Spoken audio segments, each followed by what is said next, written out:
तो आज मैं जिस मूवी को एक्सप्लेन करने वाला हूँ, इस मूवी का नाम है लिव बाय नाइट। और आज की हमारी कहानी एक ऐसे सोल्जर के ऊपर होने वाली है जो कि आर्मी से निकलकर सीधा एक गैंगस्टर बन गया।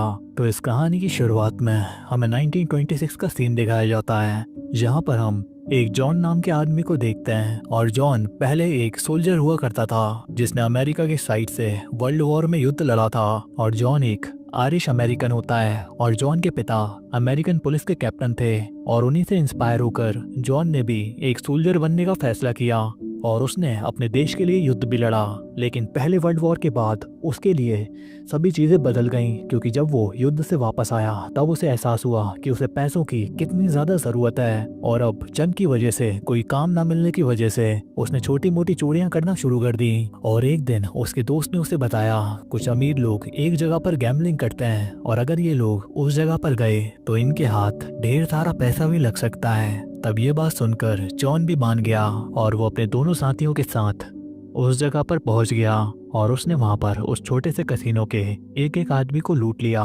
लेकिन यहाँ पर जॉन को यह बात पता नहीं थी कि ये सभी के सभी लोग आयरिश माफिया होते हैं और वो जॉन और उसके दोस्तों को इतनी आसानी से छोड़ने वाले नहीं थे। और अब इन आयरिश माफिया के लोगों को जल्दी से जॉन और उसके दोस्तों का भी पता चल गया। और इसके बाद उस आयरिश माफिया का हेड जॉन से मिलने गया। और यहाँ पर इस आयरिश माफिया के हेड का नाम एल्बर्ट होता है और वो जॉन से मिलता है। अब यहाँ पर इन सभी को देखकर जॉन को तो लगा कि आज उसका काम तमाम हो जाएगा। तब यहाँ पर एल्बर्ट ने जॉन से हाथ मिलाते हुए कहा, क्या तुझे पता है तू अब तक जिंदा क्यों है? तू बस अभी तक जिंदा इसलिए है क्योंकि तू पूरी तरीके से अमेरिकन नहीं है, तेरे अंदर भी थोड़ा आयरिश खून है। इसलिए मैंने तुझे अब तक जिंदा छोड़ा है, क्योंकि मैं भी एक आयरिश हूँ और अभी बॉस्टन में इटालियन और आयरिश लोगों के बीच काफी बड़ा युद्ध छिड़ा हुआ है और उस युद्ध के लिए मुझे आयरिश लोगों की जरूरत है। और जिस तरीके से तुम लोगों ने हमें लूटा, इससे तो पता चलता है कि तेरे अंदर भी कोई बात है। तो इसलिए अभी मैं तुम लोगों की जान बख्श रहा हूँ और मैं चाहता हूँ कि आज से तुम लोग मेरे लिए काम करो। अब यहाँ पर जॉन के पास कोई और रास्ता नहीं रहता, क्योंकि उसे पता रहता है कि अगर उसने इस ऑफर को टालने की कोशिश की तो उसका काम तो यहीं पे तमाम हो जाएगा और ये तो बल्कि उसे एक दूसरी जिंदगी मिल रही है। तो फिर यहाँ पर जॉन ने एल्बर्ट के लिए काम करना शुरू कर दिया और एल्बर्ट के लिए काम करके वो अच्छे खासे पैसे भी बनाने लगा। और यहाँ पर हमें पता चलता है कि एल्बर्ट की कई सारी रखेलें भी थी और उन्हीं में से एक का नाम होता है एलिजा। और जब से यहाँ पर जॉन ने एलिजा को देखा था वो उसके ऊपर फिदा हो गया और एलिसा भी जॉन को पसंद करने लगी थी। और धीरे धीरे इन दोनों के बीच में नजदीकियां बढ़ी और जब भी एल्बर्ट बाहर जाता ये लोग इंटीमेट हुआ करते। लेकिन इन दोनों को ही पता था कि जिस दिन एल्बर्ट को ये बात पता चलेगी वो इन दोनों को जान से मारने में एक बार भी नहीं सोचेगा। और ये दोनों ही आग से खेल रहे होते हैं, लेकिन ये लोग आग से इसलिए खेल रहे होते हैं क्योंकि जॉन को हमेशा ही पता होता था कि एल्बर्ट इस वक्त कहाँ पर है। इसलिए वो इतना खुल करके एलिसा के साथ रहता था, क्योंकि जब भी उसे पता चलता कि एल्बर्ट अभी शहर से बाहर है तो तब वो एलिसा को लेकर के डिनर के लिए चला जाता। लेकिन एक दिन जब ये लोग डिनर कर रहे होते हैं तभी हम जॉन के पिता को देखते हैं जिनका नाम होता है थॉमस। और अभी भी जॉन के पिता पुलिस में है और वो यहाँ पर जॉन को देखकर कहता है कि तुम्हें इस जिंदगी को छोड़ना पड़ेगा, जिस तरीके की जिंदगी तुम अभी जी रहे हो और तुम अच्छा काम करके भी पैसे कमा सकते हो और तुम्हें ये सब करने की कोई जरूरत नहीं है। लेकिन जॉन अपने डैड की बात नहीं सुनता। तो तब यहाँ पर उसके डैड यहाँ से चले जाते हैं। अब इसके थोड़े समय बाद जॉन को इनवाइट करता है एक डोसू नाम का आदमी जो कि इटालियन माफिया का हेड होता है। और जैसे यहाँ पर जॉन पहुंचता है तो डोसू यहाँ पर उससे कहता है कि तुम्हारे पास यहाँ से सिर्फ दो रास्ते हैं। पहला रास्ता ये है कि तुम अपने बॉस एल्बर्ट को मार दो और हमारे लिए काम करना शुरू कर दो और इस चीज के लिए मैं तुम्हें मालामाल कर दूंगा। जितने भी पैसे तुम्हें एल्बर्ट देता है मैं उससे 10 गुना ज्यादा पैसा तुम्हें दूंगा। और अगर तुम्हें ये रास्ता पसंद नहीं है तो मैं तुम्हारे बॉस एल्बर्ट को तुम्हारे और एलिजा के बारे में बता देता हूँ कि उसकी रखेल तुम्हारे साथ कुलछर्रे उड़ा रही है और तुम तो जानते ही हो कि ये पता लगने पर वो तुम्हें और उस लड़की को सीधा जान से मार देगा। और अब बस फैसला तुम्हारा है कि आखिर तुम्हें क्या करना है। लेकिन यहाँ पर जॉन किसी से नहीं डरता और वो डोसू से कहता है कि मैं एल्बर्ट को नहीं मारूंगा, और इतना कहकर वो वहां से चला आता है। लेकिन जॉन को अब ये बात पता है कि जल्दी एल्बर्ट को ये बात पता चलने वाली है, तो अब ये बात पता चलने से पहले उसे बोस्टन छोड़कर भागना होगा। तो अब ये बात वो एलिसा को भी बताता है कि हम जल्दी बोस्टन छोड़कर जाने वाले हैं, लेकिन वहां जाने से पहले मुझे कुछ पैसे चाहिए। तो अब इन पैसों की जुगाड़ करने के लिए जॉन अपने पुराने दोस्तों को बुलाता है और उनके साथ मिलकर बोस्टन के सबसे बड़े बैंक को लूट लेता है। और जैसे ही यहाँ पर ये भागते हुए बाहर आते हैं तो गोलीबारी शुरू हो जाती है, और इन गोलियों की आवाज इतनी तेज होती है कि पूरे शहर की पुलिस इनके पीछे पड़ जाती है, और अब इसके हर तरफ से गोलियां चल रही होती हैं। तो फिर यहाँ पर जॉन अपने दोस्तों से कहता है कि हमें अलग अलग गाड़ियों से यहाँ से भागना पड़ेगा, और तभी जाकर हम बच पाएंगे, क्योंकि पुलिस वालों की तादाद काफी ज्यादा है। तो फिर ये लोग अलग अलग गाड़ियों से भागना शुरू करते हैं। लेकिन अब जैसे ये भाग रहे होते हैं, जॉन की गाड़ी के सामने एक कार आती है, जिससे ये दोनों आपस में टकरा जाते हैं। लेकिन इस एक्सीडेंट में 3 पुलिस वाले मारे जाते हैं, और अब इस सब चीजों से जॉन काफी ज्यादा डरा हुआ होता है, और वो भाग करके चला आता है अपने घर पे, और आज की रात वो घर में ही छुपा रहता है। और फिर अगली सुबह वो अखबार पढ़ते हुए देखता है कि पूरे शहर में ये खबर फैल चुकी है कि इन तीनों चोरों का स्केच आ चुका है, और उन्हें ये भी पता है कि इन पुलिस वालों को किसने मारा। अब इसके बाद जॉन छुपते हुए पहुंचता है एल्बर्ट की पार्टी में, और एलिसा को देखकर वो इशारा करता है कि वो यहाँ से भाग जाए। लेकिन तब यहाँ पर जॉन को पता चलता है कि एलिसा ने असल में उसे धोखा दिया है। वो एल्बर्ट के साथ मिल चुकी थी, उसने एल्बर्ट को सब कुछ बता दिया, और अब यहाँ पर एल्बर्ट के लोग आकर जॉन को पीटना शुरू कर देते हैं। और तब एलिसा के पास आता है एल्बर्ट, और वो एलिसा से कहता है कि मुझे तो पहले से ही पता था तुम दोनों के बारे में, और अब मैं तुम दोनों को ही जान से मार दूंगा। और यहाँ पर एल्बर्ट के आदमी जॉन को खींचकर बाहर लाता है, लेकिन इससे पहले कि वो उसे जान से मार पाते, जॉन के डैड पूरी पुलिस फोर्स के साथ वहाँ पर आ जाते हैं। अब वहाँ पर इतनी पुलिस को देखकर एल्बर्ट के आदमी अंदर चले जाते हैं। लेकिन अब यहाँ पर थॉमस आकर के कहता है कि बेटे, तुम्हारे ऊपर मर्डर और रॉबरी के चार्जेस हैं, और अब तुम जेल के अंदर लंबे समय के लिए जाने वाले हो। अब इतना कहने के बाद जैसे ही वो अपनी गाड़ी की तरफ जाते हैं, बाकी पुलिस वाले जॉन को पीटना शुरू कर देते हैं। और अब कुछ दिनों बाद जॉन की आंखें खुलती हैं एक हॉस्पिटल में, और यहाँ पर जॉन के डैड थॉमस उसके पास आते हैं, और वो कहते हैं कि मैंने तुमसे कहा था कि तुम इन बुरे लोगों का साथ मत दो, और तुम्हें प्यार भी हुआ तो एक बुरी लड़की से। और वो एल्बर्ट कभी किसी को माफ नहीं करता, उसने उस लड़की एलिजा को बड़ी बेरहमी से मारा। और मुझे तुम्हारे बाकी के दोनों साथियों के बारे में भी पता लगा, लेकिन जब पुलिस उन्हें पकड़ने गई तो उनने गोलीबारी शुरू कर दी, और उसी गोलीबारी में तुम्हारा एक साथी वहीं पर मारा गया, लेकिन तुम्हारा दूसरा साथी उसी घायल हालत में वहां से फरार हो चुका है। और अब तुम्हारे केस की सुनवाई कोर्ट में होगी, और मैं देखता हूँ कि आखिर मैं एक बाप के तौर पे तुम्हारे लिए क्या कर सकता हूँ। और इसके बाद जॉन के डैड थॉमस जाते हैं जज के पास, और वो जज से कहते हैं कि देखो, मुझे तुम्हारे सारे काले धंधों के बारे में सब कुछ पता है। और ये सब कुछ बताकर जॉन के डैड जज को ब्लैकमेल कर रहे होते हैं ताकि जॉन को फांसी की सजा ना मिले। और जिन पुलिस वालों की मौत हुई थी उन सब का जिम्मा जॉन के डैड ने बाकी पुलिस वालों के ऊपर डाल दिया। और अब इसके बाद जब केस की सुनवाई होती है तो जॉन को यहाँ पर सिर्फ 3.5 साल की सजा होती है, मतलब कि 3.5 सालों के बाद वो हमेशा के लिए आज़ाद हो जाएगा। अब 3.5 साल बाद जेल की सजा पूरी होने के बाद जॉन जेल से बाहर आता है, और उसे पता लगता है कि उसके पिता की मौत हो चुकी है। उन्हें एक हार्ट अटैक आया था, और इस न्यूज़ को सुनने के बाद जो काफ़ी नाराज़ होता है, क्योंकि उसके पिता ने हमेशा ही उसकी मदद करने की कोशिश की, और आज अगर वो जिंदा है तो सिर्फ अपने पिता के कारण। लेकिन अभी भी जॉन उन सारी चीज़ों को भूला नहीं है, क्योंकि वो एलिसा से सच्चा प्यार करता था, लेकिन उसे एल्बर्ट ने मार दिया, और अब वो किसी भी कीमत पे एल्बर्ट को मारना चाहता है। लेकिन अब वो जानता है कि एल्बर्ट को मारने के लिए उसे किसी गैंग में शामिल होना पड़ेगा, और अब वो तुरंत पहुंचता है डोसू के पास, और डोसू यहाँ पर एक बार में ही उसे इटालियन गैंग का मेंबर बना देता है। और फिर वो जॉन को बताता है कि एल्बर्ट हम लोगों के कारण इस शहर को छोड़कर भाग चुका है, और यहाँ की सरकार ने सारे शराब के धंधे को बंद कर दिया। लेकिन एल्बर्ट अभी फ्लोरिडा के अंदर अपने शराब का व्यापार चला रहा है, और जब तक उसका धंधा वहाँ पर चलेगा हम वहाँ पर अपना धंधा सेटअप नहीं कर पाएंगे। तो इसलिए मैं चाहता हूँ कि फ्लोरिडा जाकर तुम मेरे शराब के धंधे को संभालो, और तुम ही मेरे धंधे को फ्लोरिडा में सेटअप करो और मैंने तुम्हारे फ्लोरिडा जाने की तैयारी कर दी है। अब यहाँ से निकलने के बाद जॉन पहुँचता है फ्लोरिडा और वहाँ पर उसकी मुलाकात होती है उसके पुराने साथी से जो कि पुलिस से बचने के बाद यहाँ पर आ गया था। और जॉन के साथी का नाम होता है डियोन और डियोन एक एक करके उसे सारी बातें समझाता है कि आखिर यहाँ पर लोग धंधा कैसे करते हैं। और वो बताता है कि यहाँ पर एक अंडरग्राउंड टनल है और उसी के द्वारा यहाँ पर शराब लाई जाती है। लेकिन अब जॉन को सबसे पहले शराब की शिपिंग के लिए बात करनी है। तो फिर ये लोग पहुँचते हैं शिपिंग वाले एक आदमी के पास और यहाँ पर ये लोग उसे धमकाना शुरू करते हैं कि वो उनके साथ काम करे। लेकिन यहाँ पर ये आदमी इतना ज्यादा डर जाता है कि वो शहर ही छोड़कर चला जाता है। अब इसके बाद जॉन की मुलाकात होती है एक इस्तेबान नाम के बिजनेसमैन से और इस्तेबान के साथ उसकी एक बहन भी होती है जिसका नाम है ग्रेसी। अब यहाँ पर जब ये धंधे की बात कर रहे होते हैं तो तब इन्हें पता चलता है कि इन दोनों भाई बहन की शराब फ्लोरिडा में सबसे हाई क्वालिटी की है। और ये जानकर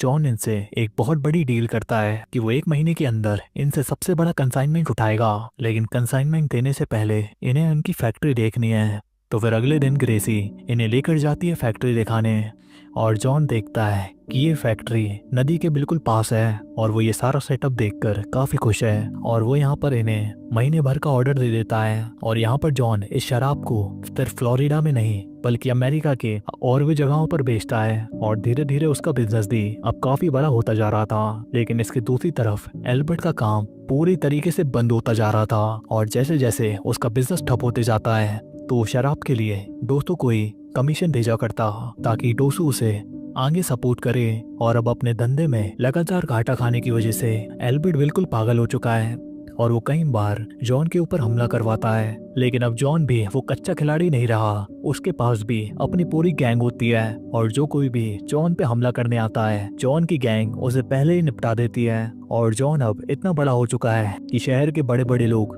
उसे जानते हैं और अब तो वो पुलिस चीफ के नजरों में भी आ चुका है। अब चीफ एक दिन उसे मीटिंग के लिए बुलाता है और पुलिस चीफ का नाम होता है एडविन। और यहाँ पर सभी को पता है कि पुलिस चीफ को कोई भी नहीं खरीद सकता क्योंकि वो एक ईमानदार पुलिस वाला है। और यहाँ पर आने के बाद एडविन कहता है कि मैं जानता हूँ कि मैं इस धंधे को कभी भी यहाँ पर पूरी तरीके से खत्म नहीं कर सकता क्योंकि अगर मैंने तुम्हें रोक दिया तो कोई और शराब का धंधा शुरू कर देगा। तो इसलिए बस मैं तुमसे एक ही बात कहना चाहता हूँ कि अगर तुम्हें ये शराब का धंधा करना है तो तुम खूब करो, लेकिन इससे किसी भी मासूम की जान नहीं जानी चाहिए और ना ही कहीं वायलेंस होना चाहिए। और अगर तुमने मेरी सारी बातों को माना तो मैं तुम्हारे रास्ते में कभी भी नहीं आऊंगा। तो ये सुनकर जॉन भी उसकी बातें मान लेता है। अब इसके बाद यहाँ पर एडविन की बेटी आती है जिसका नाम है लॉरेला और एडविन सभी से लॉरेला को मिलवाता है और एडविन बताता है कि लॉरेला हॉलीवुड में जा रही है एक्ट्रेस बनने के लिए। तो इस बात पर दोनों ही जॉन और डियोन उसे कॉन्ग्रेचुलेट करते हैं और अब तो यहाँ पर जॉन का बिजनेस और भी अच्छे से आगे बढ़ रहा है क्योंकि पुलिस चीफ उसके साथ है। लेकिन अब धीरे धीरे जॉन को ग्रेसी से प्यार हो जाता है और ये बात हर जगह फैल जाती है। लेकिन यहाँ पर कुछ लोगों को ये बात बिल्कुल भी पसंद नहीं है कि एक गोरा आदमी काली लड़की के साथ रहे। और यहाँ पर गोरे लोगों की एक पूरी कम्युनिटी होती है जिनका नाम होता है ट्रिपल के और उन्हें पता है कि जॉन अपनी शराब को काले लोगों में भी बेचता है और यहाँ तक कि उसकी गैंग में भी काफी सारे काले लोग हैं। लेकिन ये ट्रिपल के का ग्रुप अब उसके खिलाफ है और वो यहाँ पर जॉन को आकर के धमकी देते हैं कि अगर उसने काले लोगों के साथ धंधा करना बंद नहीं किया तो वो उसे जान से मार देंगे। लेकिन जॉन अब कोई भी वायलेंस नहीं चाहता तो इसलिए फिर वो सबसे पहले यहाँ के पुलिस चीफ के पास पहुँचता है और उन्हें अपनी पूरी बात बताता है। तब पुलिस चीफ उसकी मीटिंग करवाता है एक आरडी नाम के आदमी के साथ। तो तब जॉन आरडी को ऑफर देता है कि वो ट्रिपल के को सपोर्ट करने के लिए अपने प्रॉफिट का 20% हिस्सा उन्हें देगा, लेकिन बदले में वो कभी भी उसके बिजनेस में इंटरफियर नहीं करेंगे। लेकिन इन बातों को सुनने के बाद आरडी यहाँ पर भड़क जाता है और वो यहाँ पर कहता है कि मुझे पता है कि तुमने उस लड़की से शादी कर ली है और मुझे तो घिन आती है तुम जैसे लोगों से जो कि काली लड़कियों से शादी करते हैं और काले लोगों के साथ धंधा तक करते हैं। और अब तुम देखो कि हमारा ग्रुप क्या करता है, हम तुम्हें इस शहर से उखाड़ फेंकेंगे और अब मेरे लोग तुम्हें बताएंगे कि इस शहर में किसका राज है। अब यहाँ पर आरडी के कुछ लोग जॉन के बार में चले आते हैं और वहाँ पर कुछ मासूम लोगों को धमाके में मार देते हैं और जॉन के बार को भी आग लगा देते हैं और अब चारों तरफ तबाही मची हुई है। लेकिन जॉन वायलेंस नहीं करना चाहता, इसलिए वो ट्रिपल के एक और मेंबर से मिलने जाता है और वो उसे कुछ कमीशन देने के लिए कहता है अगर वो इस वॉर को रुकवा सके। लेकिन यहाँ पर यह आदमी भी जॉन के ऊपर भड़का हुआ होता है और वो जॉन को धमकी देना शुरू करता है, जिसे सुनने के बाद अब जॉन भी गुस्से में आ जाता है और यहाँ पर डियॉन बंदूक निकालकर सीधा गोली मारता है इस आदमी के भेजे में। और इसके बाद जॉन पहुँचता है पुलिस चीफ के घर पे और वो उससे कहता है कि देखो, मैं किसी को भी मारना नहीं चाहता था, लेकिन उस समय कोई और रास्ता नहीं था और इसलिए अब मुझे उस आरडी को मारना है। और मुझे पता है कि आरडी तुम्हारा साला है और वो अभी कहीं जाकर छुप गया है, तो मुझे तुम उसकी लोकेशन बताओ ताकि ये सारी चीजें हमेशा के लिए खत्म हो जाएं। लेकिन एडविन कहता है कि मैं ऐसा कभी भी नहीं करूंगा, आरडी तो मेरे परिवार का हिस्सा है। अब इन सारी चीजों को सुनने के बाद जॉन तस्वीर दिखाता है लॉरेला की और वो कहता है कि तुम्हारी बेटी वहाँ पर एक्ट्रेस बनने गई थी, पर कुछ लोग उसे नशा करवाने लगे और नशा करवाने के बाद उन लोगों ने उसके साथ गंदी फिल्में भी बनाई। और अगर अब तुमने मुझे आरडी की लोकेशन नहीं बताई तो कल के अखबारों में ये सारी फोटोज सबके सामने आ जाएंगी और फिर हर जगह तुम्हारी थू होने वाली है। अब इन सारी चीजों को देखने के बाद एडविन रोने लगता है और वो जॉन से कहता है कि आरडी आकर के तुमसे जल्दी मिलेगा। अब रात में आरडी अपने आदमियों के साथ जॉन से मिलने आता है और यहाँ पर जॉन आरडी से कहता है कि अपने पीछे इस लंबी बिल्डिंग को देखो, यहाँ पर मैं एक कसीनो बनाने वाला हूँ और इस कसीनो के अंदर मैं तुम्हें भी हिस्सा दूंगा और अगर तुम मेरे साथ मिलकर के काम करते हो तो अपने शराब के धंधे के साथ साथ मैं इस कसीनो के धंधे में भी तुम्हें हिस्सा दूंगा, लेकिन बस इस जंग को रोक दो। लेकिन आरडी जॉन की एक बात भी नहीं सुनता और वो गालियां देना शुरू कर देता है ग्रेसी को और वो कहता है कि मुझसे ये चीजें देखी नहीं जाती। तो यहाँ पर जॉन बंदूक निकालता है और आरडी के सीने में सारी की सारी गोलियां उतार देता है और उसके आदमियों को जॉन की गैंग मार देती है। लेकिन फिर डियॉन जैसे ही जॉन के पास आता है वो देखता है जॉन को गोली लगी है और वो तुरंत ही उसे लेकर के हॉस्पिटल जाता है। लेकिन अब आरडी की मौत की खबर हर जगह फैल चुकी है और वो ट्रिपल के की गैंग कभी भी आ सकता है जॉन को मारने के लिए। तो इसके लिए डियॉन ने हर जगह पर अपने गैंग के आदमियों को तैनात करके रखा है और जैसे यहाँ पर ट्रिपल के आदमी आते हैं तो ये लोग उन्हें मारना शुरू कर देते हैं और इसके साथ साथ वो ट्रिपल के हर एक आदमी को मारना शुरू कर देते हैं, क्योंकि उन्हें पता था कि जब तक ये ट्रिपल के लोग रहेंगे वो कभी भी जॉन को जिंदा नहीं छोड़ेंगे।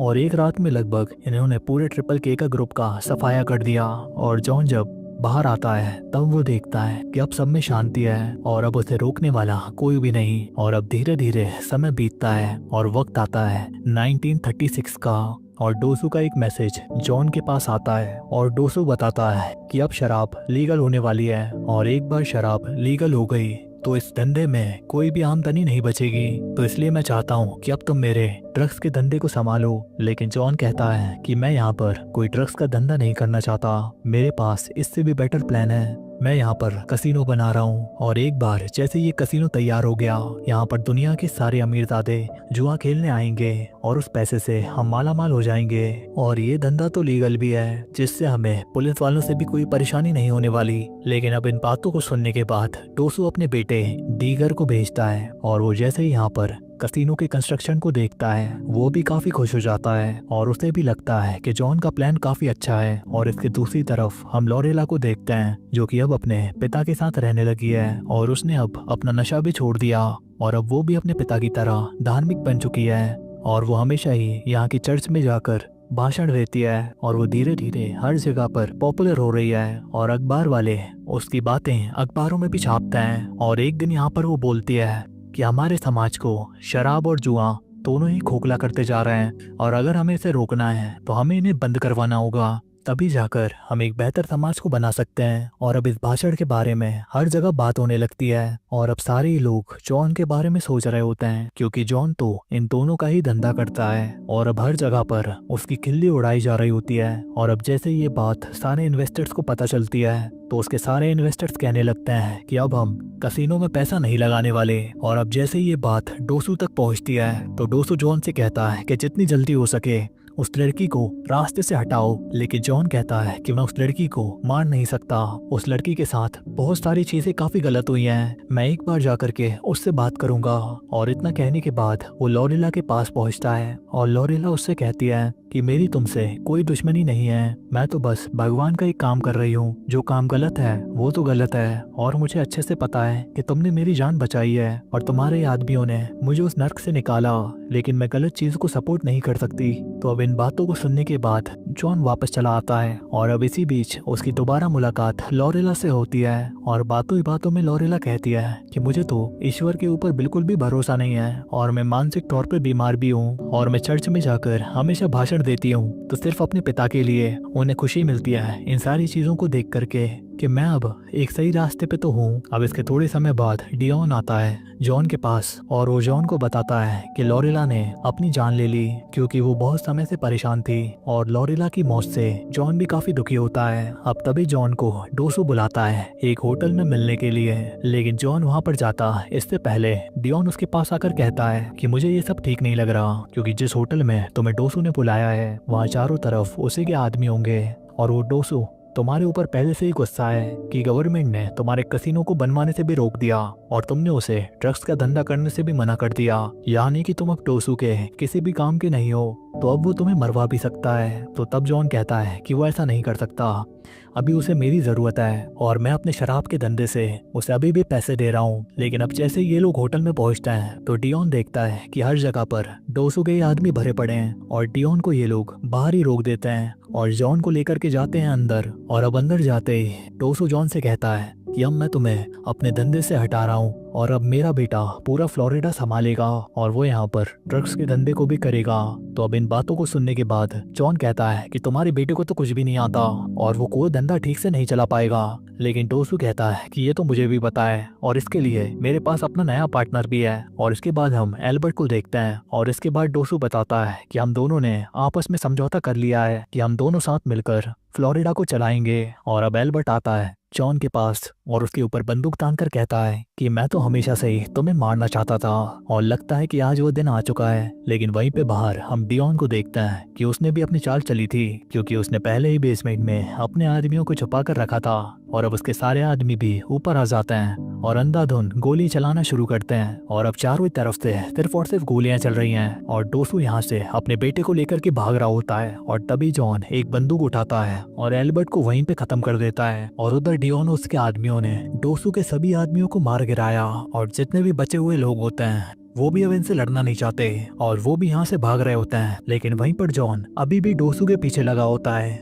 लेकिन फिर डोसू को भी एहसास होता है कि अब वो यहाँ से भाग भी नहीं सकता, तो फिर वो अपने बेटे और गार्ड्स को बाहर छोड़ता है और अपने आप को एक कमरे में लॉक कर लेता है। लेकिन जैसे ही फिर वो पीछे मुड़कर देखता है तो वहाँ पर जॉन पहले से ही अपनी बंदूक लेकर वहाँ पर बैठा होता है। और अब धीरे धीरे जॉन डोसू के पास आता है और उससे कहता है कि मेरे आदमियों ने तुम्हारे बेटे को मार दिया और अब तुम्हारी बारी है। और इतना कहते ही वो डोसू का काम भी तमाम कर देता है। और अब जॉन जैसे ही बाहर आता है और अब इसके बाद जॉन जैसे ही बाहर आता है तो डियोन उससे कहता है कि आज तुमने दो सबसे बड़े गैंगस्टर्स को मारा है, जिनमें से एक तो आयरिश माफिया का हेड था तो दूसरा इटालियन माफिया का हेड, और इन दोनों को मार के अब तुम सबसे बड़े बॉस बन चुके हो और अब सारे ही लोग तुम्हारे आगे झुकने वाले हैं। लेकिन अब जॉन कहता है कि मुझे कुछ भी नहीं चाहिए और अब मैं इस क्राइम की जिंदगी को छोड़ रहा हूँ। और इतना कहने के बाद वो डियोन को बंदूक देता है और वो कहता है कि अब से तुम यहाँ के बॉस हो। और अब यहाँ पर जॉन ने सारी चीजों को छोड़ दिया और फिर वो अपनी पत्नी को लेकर के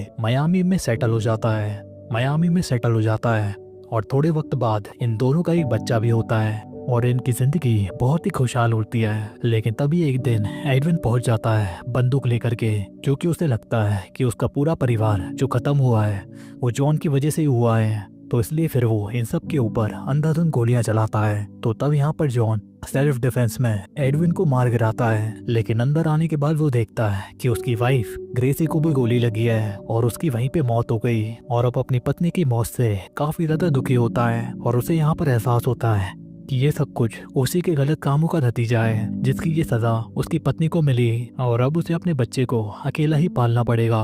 और अब जॉन ने अपने आप को पूरी तरीके से बदल लिया है और वो अपने बचे कुचे पैसों से कई चैरिटी होम्स खुलवाता है जिससे कि गरीब लोगों की मदद हो सके, और ये मूवी यहीं पे खत्म हो जाती है। तो कैसी लगी ये कहानी कमेंट में जरूर बताना। मैं मिलता हूँ आपसे एक और नई कहानी के साथ, तब तक के लिए गुड बाय, बाय बाय, टाटा, सायोनारा।